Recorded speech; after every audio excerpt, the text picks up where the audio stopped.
Estas navidades se ha estrenado una de las películas de animación españolas más curiosas que he visto en mucho tiempo. Se trata de Inspector Sun y la maldición de la viuda negra. Inspector Sun y la maldición de la viuda negra es la segunda película de un estudio llamado The Think Lab, del que seguramente no habréis oído hablar o no reconoceréis por nombre. Fue un estudio que estaba situado en Madrid y que en 2017 estrenó una película animada llamada Deep, pero en 2019 se mudaron a Navarra, ya que al parecer es allí donde mayor subvención hay para el cine de animación. También hay muchos otros estudios que se están pasando a Navarra y ahora van a centrarse completamente en hacer largometrajes de animación. Van a encadenar proyectos animados uno tras otro, y el primero de ellos pues es esta Inspector Sun. Ya tienen en producción otra película llamada Evolution y en desarrollo una tercera llamada Metal Heroes, que supongo que veremos los próximos años, que por mi parte me hace muy contento porque parece que al fin vamos a tener un estudio como N-Wave o como Tad Productions aquí en España que haga películas de animación de una forma consistente, que no sea por ejemplo como con Lightbox, que entre película y película tenemos que esperar 5 años. La película de Deep a mí personalmente me pareció bastante rara, porque era una película que se notaba que estaba muy dirigida al público infantil. Es una película casi exclusivamente infantil, pero luego tenía cosas muy extrañas. Por ejemplo, tenía este concepto de que sucedía en un futuro en el que todo el planeta Tierra estaba hundido bajo el mar, y tenía como este rollo postapocalíptico, este tercer acto con un pingüino y una morsa hiperinteligentes, y la película básicamente se convertía en Star Wars. Luego, por ejemplo, había este personaje que era una anguila que intentaba no comerse a los protagonistas, y había ciertas escenas con ella que casi rozaban lo de Vianart. Una película muy extraña, pero extrañamente interesante. Y sin embargo yo a esta Inspector Sun le tenía bastantes ganas. Era quizás la peli española a la que más ganas le tenía después de Unicorn Wars, ya que tenía un concepto muy interesante. Una película de animación sobre insectos, pero situada en los años 30, inspirada en el film noir, y que era un thriller sobre asesinatos para todos los públicos. Coño, lucía interesante, por lo menos era algo bastante distinto dentro del cine de animación. En cine de animación familiar nunca solemos ver películas de este estilo, de este género de thriller, y por los trailers lucía bastante curiosa, así que sí, yo por mi parte le tenía bastante interés a esta Inspector Sun, y tras verla que me ha parecido, bueno, vamos a averiguarlo. Nos situamos en la Shanghái de 1934, en un mundo poblado por insectos, en el que el Inspector Sun es un detective que trabaja para una agencia de policías. Es un creído y un ególatra, ya que realmente esto de ser un inspector se le da fatal, y todos sus casos los resuelve por pura chiripa y le consienten todo porque es el sobrino del jefe de policías. Pero tras cazar a su archienemigo Langosta Roja y provocar la explosión de una fábrica de fuegos artificiales, Sun es finalmente despedido y decide abordar un avión de vacaciones a Nueva York. Pero sin embargo, tras ser interceptado por Janie, una araña saltarina que quiere ser su aprendiz, se ve forzado a tomar otro avión a San Francisco, y en este avión de lujo de insectos sucede un asesinato. El multimillonario Baxi Spindlethorpe es asesinado, y todo apunta a que la asesina fue Arabella, la viuda negra, que era su esposa y con la que se había ido de luna de miel. Y en este avión lleno de bichos raros y con pintas sospechosas y un montón de pistas extrañas, el Inspector Sun decide que va a averiguar quién mató realmente a Spindlethorpe, mientras que Janie hará todo lo posible por convertirse en la mano derecha de esta araña solitaria. Pues tras haber visto esta película, la verdad es que he de decir que hablar de ella es muy complicado, ya que es una película que tiene muchas cosas buenas, pero a la vez se notan muchísimo las limitaciones de su presupuesto, y en muchas de ellas se queda a medio fuelle. Voy poco a poco. Para empezar, sí, el concepto de esta película es muy creativo. Todo este mundo que mezcla los insectos con la estética y el estilo de vida aristócrata de los años 30. Es una película muy original y sabe aprovechar muy bien su concepto para construir todo este mundo, todo este avión, toda esta sociedad de bichos. Por ejemplo, hay esta parte en la que terminan en la cabina de los humanos y tienen que esconderse debajo de una taza de té. Hay una secuencia muy vertiginosa en la que luchan en las afueras de un avión. Toda la forma de la que las hormigas controlan todo lo que sucede en el avión también te lo muestran de una forma muy curiosa. Es una película que aprovecha bastante bien su concepto, y la verdad es que el propio misterio, si bien en un principio con el Langosta Roja parece que va a ser bastante obvio, luego también da sus giros y también es interesante. Vamos, que a los chavales que está dirigida esta película seguramente les costará pillar quién está detrás de todo esto. También otra cosa interesante de esta película es que la forma de la que están escritos los diálogos y parte de cómo es el humor va más dirigido a público adulto que a público infantil. Es una película con la que creo que tanto niños como adultos se pueden divertir. Y tampoco teme a ponerse oscura. En esta película hay muertes y vemos las muertes en cámara. Y también hay por ahí algún que otro chiste picantón que también está bastante gracioso. Ayudando a todo esto está un elenco de personajes bastante particulares. De nuevo, parte del motivo por el que este misterio está bastante bien construido es porque realmente todos estos personajes ocultan algo. Todos ellos podrían haber sido culpables de este asesinato. Tienes la mosca esta con la voz de Pops que está súper obsesionada con que nadie se entere de que ha sucedido un asesinato y siempre está estresada. Tienes el escarabeo, el escarabajo este rinoceronte que está todo el tiempo con sus tejemanejes intentando hacer que todo el caso vaya a su favor para poder sacar algo de este asesinato. Y la Jamie esta que mira, perfectamente podría haber sido un secundario muy molesto y no, al final es bastante adorable y al final acaba siendo bastante cuca la relación que acaba formándose entre ella y el Inspector Sun. Y luego ya tenemos al propio Inspector Sun, que es un protagonista muy carismático, es uno de estos personajes cretinos como Kuzco o Jesper de Klaus, que se creen los amos del mundo pero en realidad son unos patanes, y la verdad es que es un personaje que es muy divertido de ver, porque es un cretino, pero es un cretino de forma divertida, y la verdad es que tiene unos diálogos muy buenos. Es un protagonista muy divertido. Y la película en sí es muy graciosa. Aparte de estar inspirada en el film noir, también creo que la forma de la que son los diálogos bebe mucho de este cine también de los años 30, donde los personajes hablaban muy rápido y la comedia surgía de chistes que se metían dentro de los propios diálogos. Otra película que intentaba replicar este estilo de humor era Los gatos no bailan, y tiene ciertas similitudes con esa película en el estilo del humor. Y luego también el villano, el Langosta Roja, aparte de tener ahí el vozarrón de Pedro Tena, tiene una motivación bastante interesante, y es que esta película sí, tiene un mensaje sobre racismo, sobre las diferencias de clases sociales, pero no se queda sencillamente en lo de Zootropolis, por ejemplo, de todos somos iguales, hay que respetarnos los unos a los otros, sino que va más allá de eso. Este personaje de Langosta Roja quiere que todos sean iguales, pero quiere que todos le obedezcan a él, y quiere controlarlo todo para su propio beneficio. Entonces es interesante, porque muestra que también existen muchas de estas personas que dicen querer luchar por la igualdad, pero que realmente solamente lo están haciendo para sus propios beneficios.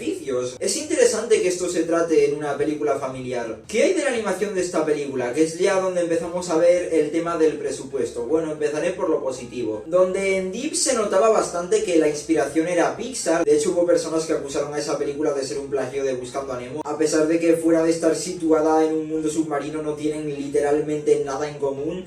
En esta película de Inspector Sun se nota tanto en los diseños de personaje como en la forma de la que se mueven los propios personajes, la forma de la que están animados, que la principal inspiración son los Looney Tunes. Son estos cortos de los Looney Tunes donde parodiaban películas como Casablanca, por ejemplo. Los diseños de personaje de esta película me gustan mucho porque mezclan insectos con la estética de los años 30 y con las formas de vestir de aquella época, y el resultado son unos diseños de personaje que resaltan con mucha facilidad. Y luego la animación de personajes, donde en Deep era más suave, los movimientos, pues eso, se quedaban más en lo naturalista. Aquí hay un fuerte uso del squash and stretch, los personajes se están deformando todo el tiempo y no hay motion blur, por lo que siempre que se deforman, siempre que hay deformaciones y smears, estas pueden verse, y al final causa un efecto que cuando funciona bien queda muy chulo. Y es una película que se nota que es ambiciosa. No solamente hay insectos, aquí también tenemos humanos, también hay por ahí un perro, y todos ellos lucen bastante bien. No hay ningún modelo así que me trillara ni que luciera raro. Y entornos como el enjambre de la reina hormiga tienen unos diseños muy creativos, la verdad. Sin embargo, ya es en la animación donde vemos el mayor talón de Aquiles de esta película, que sí, son las limitaciones por el presupuesto.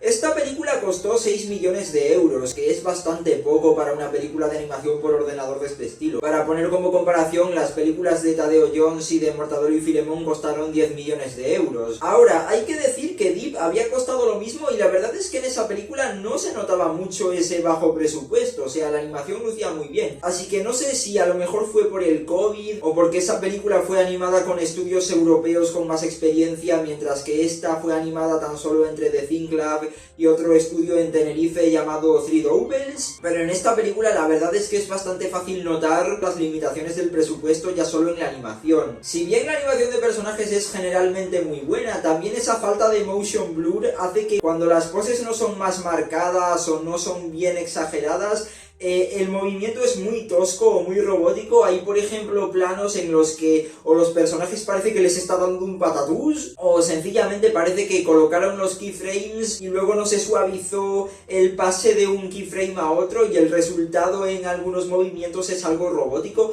No es algo que suceda muy a menudo, pero se nota bastante cuando pasa. Es una animación de personajes que es generalmente buena, pero también tiene sus puntos bajos, es algo irregular. Luego también los efectos de agua y de humo y de pegotes de vez en cuando lucen bastante mal. Hay también esta escena de persecuciones en la que se nota un montón que están repitiendo el mismo escenario una y otra vez. Y luego ya llegamos al clímax final, que es donde realmente todas las limitaciones de la animación de esta película salen a la luz.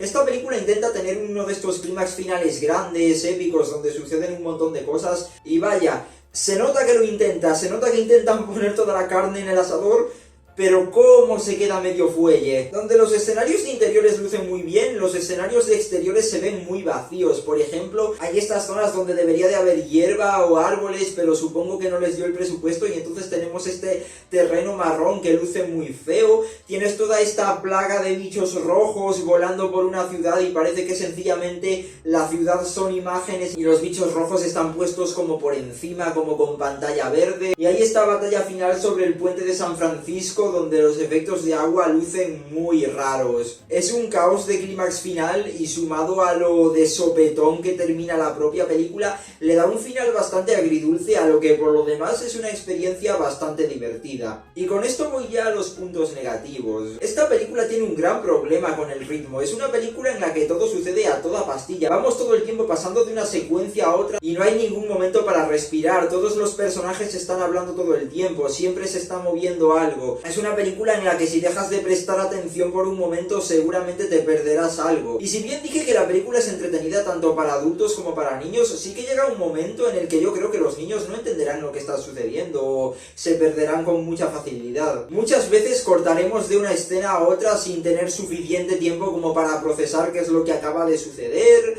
Como ya dije, la película acaba muy de sopetón, pero luego también tendremos otras escenas de acción donde se supone que tienen que ir muy rápido y muy vertiginosas y de repente tenemos a los personajes parados durante mucho tiempo reaccionando a algo. Por ejemplo, hay esta parte en la que el inspector Sun está persiguiendo a una horda de hormigas y de repente se encuentra con un perro y se queda como 10 segundos reaccionando ante este perro ladrando y es algo que entorpece muchísimo el ritmo de esa secuencia. Y también hay otras secuencias de acción donde suceden otros momentos de ese tipo. Luego también en las limitaciones se puede ver que no pudieron profundizar más en ciertas cosas. Por ejemplo, se nos cuenta que Langosta Roja mató tanto a la esposa del inspector Sun como a la familia de Janie, y esto hubiera sido algo interesante para desarrollar a ambos personajes, pero no profundizan mucho en ello, sencillamente es algo que se menciona y poco más. Y luego ya llegamos al clímax final, que como dije antes es donde esta película pierde muchísimo fuelle. Me es imposible hablar de este final sin entrar en spoilers, así que si queréis ver esta película por vuestra cuenta y no queréis que explique lo que sucede en este final,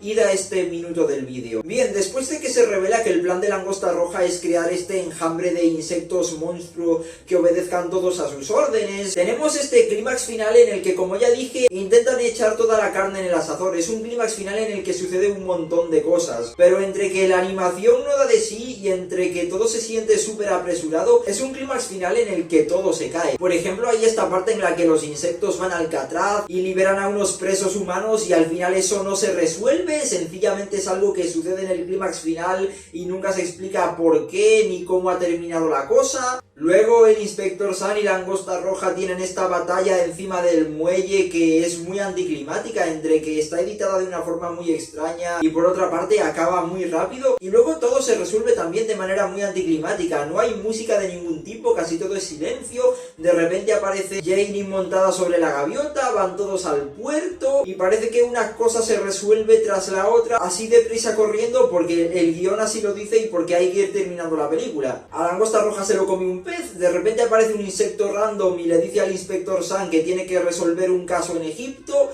todos se suben al avión y ¡pum! Se acaba la película. Parece como si se hubieran quedado sin presupuesto en los últimos 15 minutos e intentaran solucionarlo todo a pachas, y de nuevo el final deja un sabor muy agridulce. Así que sí, Inspector Sun y la maldición de la viuda negra es una película de la que es complicado hablar. Es muy original, es muy divertida, tiene un humor muy bueno, muy peculiar. El Inspector Sun es un protagonista muy carismático y los demás personajes también son todos muy interesantes y muy memorables, y el propio misterio está muy bien construida y es en general una película bastante amena y divertida de ver, pero se notan muchísimo las limitaciones por su bajo presupuesto, entre lo irregular que es la animación, lo raro que es el montaje, lo a toda pastilla que va todo, y cómo ese clímax final acaba haciendo bastante agridulce lo que por lo demás es una experiencia bastante amena. Así que sí, no sé, Inspector Sun y la maldición de la viuda negra es una buena película, dentro de lo que es animación por ordenador española para todos los públicos, es una de las propuestas más originales que hemos tenido en bastante tiempo, pero su tercer acto es un caos y en varias cosas se queda muy a medio fuelle, así que voy a darle 3 quesos de 5. Y con esto concluyen las reseñas de cine animado de 2022. Este año quise cubrir todas las películas de animación grandes y también los estrenos españoles importantes, y al final acabé hablando también de muchas películas que no me interesaban y que parece que tampoco interesaban a mis seguidores porque mis últimos vídeos no los ha visto casi nadie, en serio. También sé que la reseña del Gato con Botas la han tirado, a pesar de que cae bajo fair use, la resubiré dentro de un poco, pero el caso es que para este 2023 solamente voy a reseñar las películas de animación que vea que dan para una reseña interesante, de las que yo realmente quiera hablar, lo cual al final creo que es lo mejor porque así tengo más tiempo y además también puedo hablar de películas europeas como Patty, La furia de Poseidón o Inseparables, de las que con el calendario que he seguido este año no hubiera tenido tiempo para hablar. Así que nos vemos este 2023 con la reseña de Momias. ¿Qué está haciendo aquí? Tengo una misión secreta. ¡Zas en toda la boca!